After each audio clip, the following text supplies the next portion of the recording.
r/ask Reddit. What is your never again brand, store, restaurant, or company?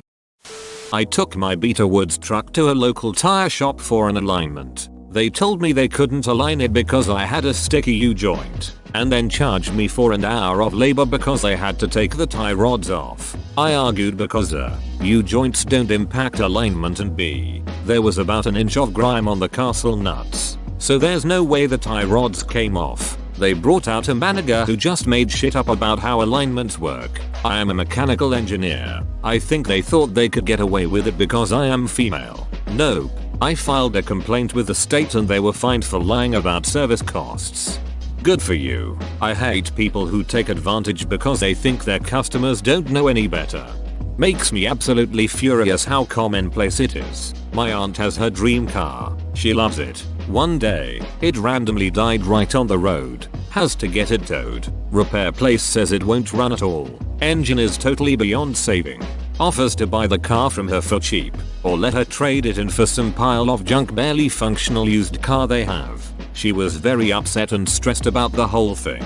Of course. Not only was she about to lose her dream car she'd worked so hard to get, she'd be driving a piece of junk on her very long and somewhat dangerous commute. She had to go over a hill every day with twisty roads, long drops off the side, and no cell service at the highest point. You just know that in a month or two the junk trade-in would need repairs as well. And she was already in serious money trouble. Before you judge, she got the dream car quite a bit before the money issues happened. She couldn't afford to be maintaining a car like that. And if she couldn't get to work she would be homeless with no one to take care of her two elderly cats. Well, a friend of a friend was a mechanic. Offered to ask him to take a look at it. Turns out the car did still run fine for short distances. The shop completely lied about that. Also, there was absolutely nothing wrong with the engine. She needed an oil change and one minor part replaced, after which the car ran well as it ever had. I bought an engine from AutoZone for a vehicle I owned. They had a vendor build the engine, and it was supposed to ship to my house. I waited 3 weeks for it to arrive, but it never did. I contacted their store, was told that it hadn't shipped yet and was coming via FedEx freight. I kept up with the tracking but couldn't get anywhere with it. I kept calling back every couple of days to see what was going on, and no one could figure it out. I finally managed to find out that it had shipped via another company, RL Freight, and had been delivered to somewhere else. It was like pulling teeth to get a refund on an engine I never received. It took another 2 weeks to get the refund. I won't buy a soda from AutoZone now.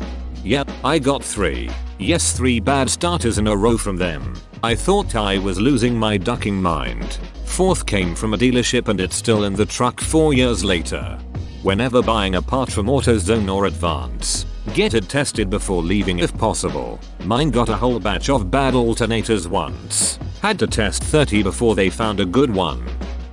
A bar I went to on my 25th birthday. I got there first and opened a tab to get my first couple of drinks before my friends showed up and started buying for me. At the end of the night I went to get my bill, which should have been under $20. Instead, I got a single piece of paper with a total of $85. It did not come with an itemized slip. Open bracket. Edit. For the people who can't gather this from context, that was unusual. All the times I'd gone to the bar before, I got itemized receipts. All of my friends that night got itemized receipts when they closed out. I spent 20 minutes, on my birthday, at the bar, calling out the bartender's name, asking for an itemized receipt, while he pretended he could neither see nor hear me. I went home and reached out to management and explained the story to them, including how long I tried to get his attention. Her reply: if you thought there was an issue with your receipt, you should have asked the bartender to explain it to you.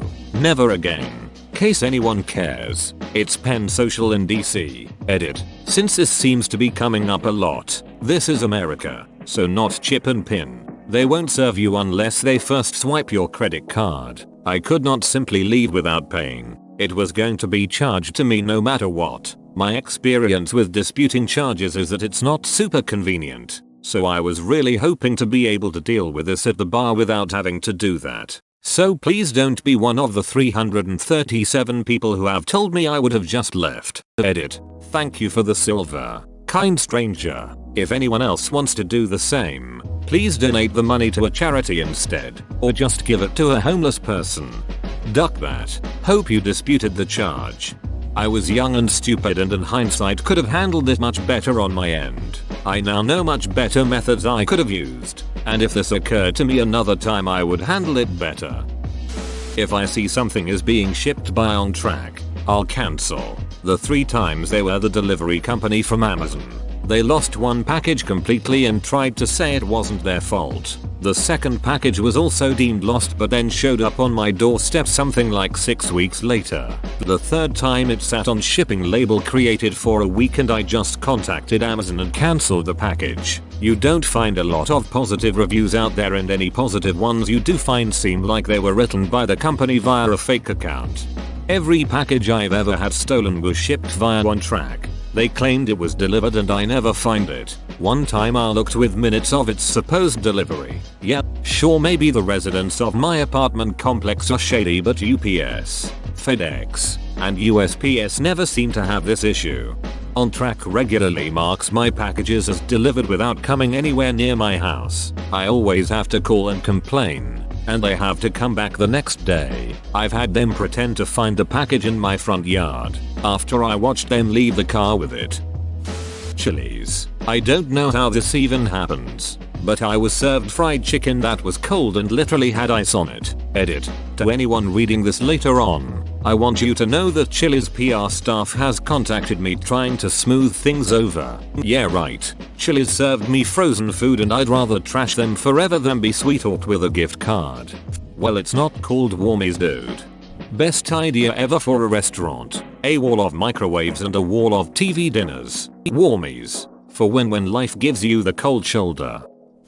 Frontier Internet. They're one of the shittiest ISPs I've ever had. I will never go back, no matter how cheap it is.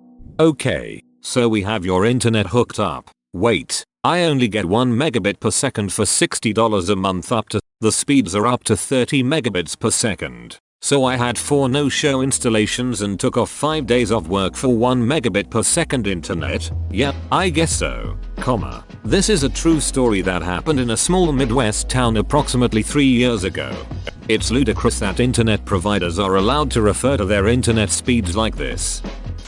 Ducking AT&T. It's one thing after another with these a-holes. They've been taking $60 a month from my checking account for the last 7 months for a prepaid phone that I don't have. They can't tell me why or take me off auto draft because I don't have a phone number to look up the phone that I don't own. Just spent almost an hour at the bank trying to dispute this shit. It's just the most recent in a long list of duckery caused by AT&T. Those twats. I work in the electronics industry. With your brief summary, if it's safe to assume your identity has been compromised, I'd review your credit history thoroughly and lock down the bank account you referenced. If I'm right, I am sorry, but you are also fortunate that they only got a prepaid phone. Panera. They raised prices and shrank their portions a while ago. Not worth it anymore. Dunkin' Donuts, for the same reasons, shrunk their donuts 3 times now and the price has gone up. It's just Dunkin' now. Even the name got smaller. Wafer. Delivered a wooden table that had a huge split on the side and was broken where you put the leaf to extend the table. Got 4 deliveries and every single time it was the exact same table with the same damage. Eventually got a full refund, but did they seriously think that would work? Makes 0 sense to me. Bonus. Ordered a bedroom set around the same time and paid for delivery and assembly. The assemblers were 2/3 through the assembly and told me they couldn't finish because they couldn't understand the instructions. Had them take all the stuff back and also got a refund. I had some fairly expensive furniture delivered from Art Van before and noticed a pretty big scuff where the laminate was chipped off the side of a computer hutch. This was the mid-90s, lol. Anyway, they said they'd get another from the truck, which I found really implausible, and sure enough they were gone for 10 minutes before coming back with the same hutch, except they had colored in the chipped area with a brown marker. I made some interesting phone calls after that one. This really tickled me. Spirit Airlines. Never again. Duck them. Flight from Vegas got cancelled. They don't even bother trying to put you on another flight. Not only that, you have to pay extra for the next flight available. I told them they can go duck themselves and I want a refund. The customer service person told me he can refund me Spirit credit. That's when I lost it. After enough beaching, he gave me my money back to my credit card and I bought a flight on Delta. Edit. Thanks for the silver kind person. After my experience, I made it a point to go on several review sites and made a start to never fly Spirit again. This was one of many incidents I have had to deal with them. This one just broke me because I was flying back from Vegas. I can only handle Vegas for 2 nights. After that I want the duck out of there. Having to stay there another night was not something I wanted to do. Also, it was not weather related as they told me. No other flights into Detroit that day were cancelled. I checked. I even told that to the customer service agent. He shrugged it off. I said this about another Spirit complaint in this thread. All Spirit Airlines flights should be non-stop and one way. I've never flown Spirit. Doing so tomorrow because it's cheap and short notice because it's for a funeral. At least I'm flying non-stop, but it is a round trip ticket. Edit. To anyone wondering, both flights had slight delays, but overall if you're looking to fly cheap then Spirit is totally fine, but I would advise just taking a backpack to avoid paying fees for carry-on or a checked bag. Duck Comcast. The fact that they pride themselves on their customer service is absolutely shameful. One of the worst companies to deal with. Comcast promised my dad more channels and Verizon Fios. I told him not to switch, but they were offering more at a lower rate apparently. We switch. Less than half the channels they offered. My dad ripped them new a-holes. They did nothing. Went back to Fios within the month. And Fios even offered an even lower rate to try and convince him to switch back. Comcast. A door-to-door salesman straight up lied to my dad, saying they had a 4 DVR setup that would cost less than what we were paying AT&T. When the installation guy got there, he said that no, they didn't have a 4 DVR setup. He was told to give us the standard 2 DVR setup, which was absolutely not something that would work in a house with 6 people with wildly different tastes in TV shows. So my dad tells him never mind, we're sticking with AT&T then. But because the Comcast guy had already installed our new cable box, he couldn't take it back with him, so we had to mail it back to Comcast ourselves. The kicker is, 5 years later Comcast tried to bill my parents for the cable box, saying we never sent it back. My parents insisted they did, and Comcast wanted the UPS receipt, which obviously we no longer had because it was 5 years ago and we hadn't heard anything from them before this. So my parents refused to pay. Comcast sent a collections company after us, and when my parents explained the situation to the collection company, they were like, those duckers, we'll take care of this. That was, thankfully, the end of it. Probably the nicest collections agency you'll ever see. That happens so rarely where they will do anything but hound you for payment. Comcast is so known for billing for the boxes even after they have been returned. I had mortgage underwriters just ignore Comcast collection accounts. Underwriters never just ignore collection accounts. Tony's Pizza Palace, Edmonton, Alberta, Canada. The 26th of September, 1986 was the day I buried my infant son.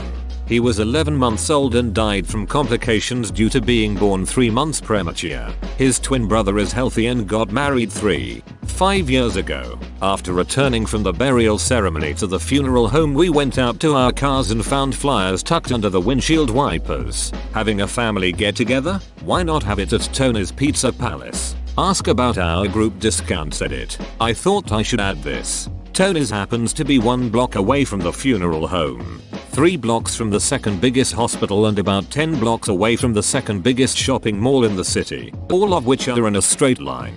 I figure some 17-year-old kid working part-time for Tony's was given a pile of flyers and asked to put them on cars at the mall. The kid, not thinking, saw all the cars and probably started at the funeral home, then went to the hospital parking lots and was probably out of flyers before he even got to the mall. I seriously doubt anyone in management, or perhaps I hope that nobody at Tony's was aware that this happened. But it happened on a day that I won't forget and I still haven't gotten past it. Yikes. What if the flyers were put there by Alfredo's Pizza Cafe to try to ruin Tony's business? 1,800 flowers. Duck them. They waited several days after I placed an order for Mother's Day to tell me that they wouldn't be able to fulfill the order. They waited until the day before. putting me in a bad position. Now I Google my mom's zip, add flowers and have a few choices. I call the local shops directly and 1,800 flowers is cut out of the process. Same. Local florists are the only way to go. Also 1,800 flowers never unsubscribes you from their cavalcade of marketing shit. My sister sent my mother some flowers for her birthday and luckily my mom sent us a picture of the bouquet. Thanks so much for the flowers. They look nice but it was not what was advertised. There were supposed to be some Gabbera daisies and it was bullshit carnations. My sister knows her flowers so she knows the difference. I get some things are hard to come by during certain seasons. But to just swap them in and not say anything is wrong. Edit. Grammar. TurboTax. Did my return. Got a notice that my e-file needed to be corrected. Logged back in to fix it and my return wasn't there anymore. 6 hours on the phone with 3 tiers of tech support. Each one trying exactly the same thing.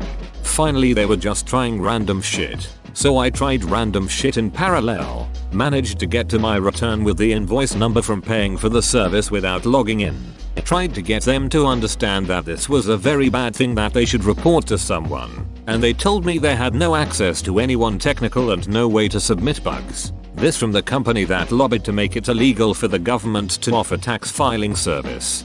I know you weren't asking for advice. But for anyone else with similar experiences, here is the most recent r/personal finance tax filing software megathread. I've personally used TaxAct and Free Tax User. I recommend both of them although I can't comment on customer service since I haven't required any. I loathe TurboTax and everything they stand for so I'm always eager to let people know there are alternatives. Tim Hortons. Quality is gone. They no longer have in-store bakeries. The coffee blend is god-awful. The menu is huge. The speed of service is horrible and the way the owners are treated by the franchise is just disgusting. They need to stop trying to do everything and get back to focusing on what made them great. Edit. As a former Tim's baker I'm glad to see I'm not the only one who's feeling this way. Thanks for the silver trademark sign and platinum trademark sign, kind strangers. Unfortunately I don't see it happening anytime soon. When the Burger King company took it over years ago they implemented an American cost-cutting model designed to improve profits at the expense of serving quality food and beverage. Tim's is only busy due to nostalgia and familiarity at this point. I don't think anyone would say they actually like the food or coffee. You're right about how the owners are treated as well. A few of my friends own Tim's locations and they have some horror stories about corporate. Comcast. Duck Comcast. They failed to turn off my service when I changed addresses. Billed me for 2 more months. Sent me to collections. And harassed me for 3 years. I could sue but it's not worth the stress. Edit. Holy crap, my inbox additional info. I called them about this more than a dozen times and every time escalated the situation. They have dozens of tapes of us. Albeit a few of them I am absolutely freaking out about the whole thing on the phone. My best experience was when I called their corporate office directly, but even then it was a shit show and like a week before anything happened. And I was still being harassed by collection companies somehow. Never again.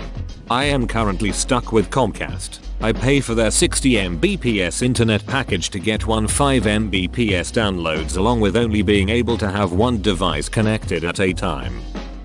Cancun. A little Mexican restaurant in my area. They had a bunch of tacos on their menu, all of which listed cheese and white sauce as ingredients. The fish tacos didn't, so I ordered them and didn't bother specifying that I didn't want cheese or white sauce. Well, they came out smothered in both and I couldn't eat them, so I sent them back. The waiter came out and made a huge show of interrogating my husband about why she, meaning me, sitting right there across the ducking table, fully capable of speaking for myself, sent back the food, and told my husband that it wasn't the restaurant's fault that she didn't just assume that the tacos would obviously come covered in ingredients the menu didn't mention. When I said that he should be talking to me, the one with the problem, he said that he was only comfortable talking with the one who would be paying the bill. I asked to speak to the manager, and as he was leaving to get him, I very clearly heard him call me a bitch on his way out. The manager backed up his sexist prick of a server, so we left without paying, have never gone back, and have told others not to go. Duck that place. I read that as a little Mexican restaurant in Cancun and was thinking, wow, She is sticking to her guns if she is refusing to go back to an entire city because of one a-hole waiter. Are we from the same area? We have Cancun. There are 2 or 3, and they are all garbage. Is it me or every brand is in a process to reduce costs, making products and services of bad quality, losing the original magic, and even rising prices to the point where is scam to buy the product again? Edit 1 spelling. Edit 2. This blow up. Edit 3. Thanks kind stranger. Open bracket. Gracious. That is every company once they become big enough, especially if they have shareholders. Verizon. When I called to cancel because I was switching to AT&T prepaid, they insisted that I had the pricing of my new plan wrong because it couldn't be so cheap. I pushed back and ultimately got the rep to cancel my plan, or so she said. 2 months later I get a bill for my Verizon plan and they claimed I wasn't eligible to get it refunded. She had actually just put my account on hold for a week. So on my end it looked like it had been cancelled. I had to report them to the BBB to get my money back and they will never get my money again. BBB, that is nobody. You need to report to the FTC for fraudulent charges. Speaking of shady businesses, let's talk BBB. Give us money and we'll say you're legit so old people will feel secure spending their money on your business. Olive Garden. First the meals got shitty and I could deal with it. But then the Alfredo sauce did too, and that's where I draw the line. Olive Garden is basically turning into Italian fast food. To be honest, I am kind of okay with that. It's almost satisfyingly bad. If they open up a drive-thru, I think I would unironically go to it. So, a Fazoli's.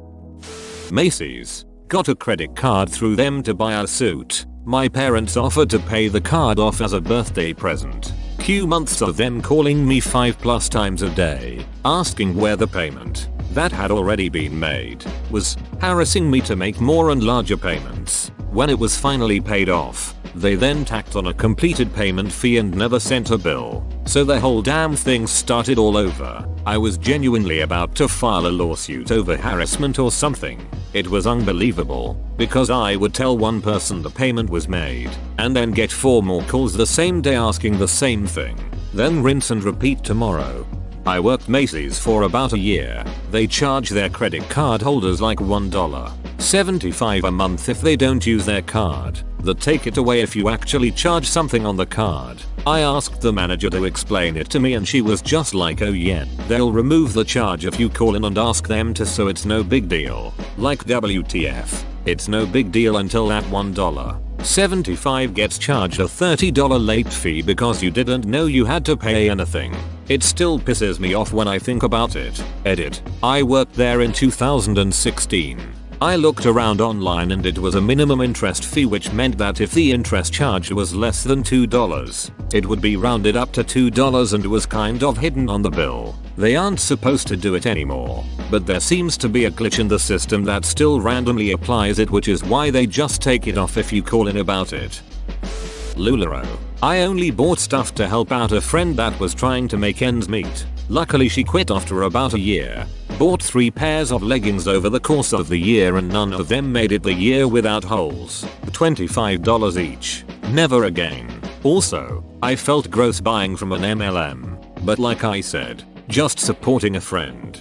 My friend spent almost $20,000 to start up for LuLaRoe. She ended up not selling very much, and they don't let you return the unused product for full price, only half price. I'm glad she's not selling it anymore because I have the same complaint about the quality of the clothes. Absolute garbage pyramid scheme. Who in their right mind would spend $20,000 on that nonsense? Whoa, you made it to the end? You're a ducking beast. I'll cut you a deal. Smash like and subscribe for more curated content, bruh. It's free and that's a great price.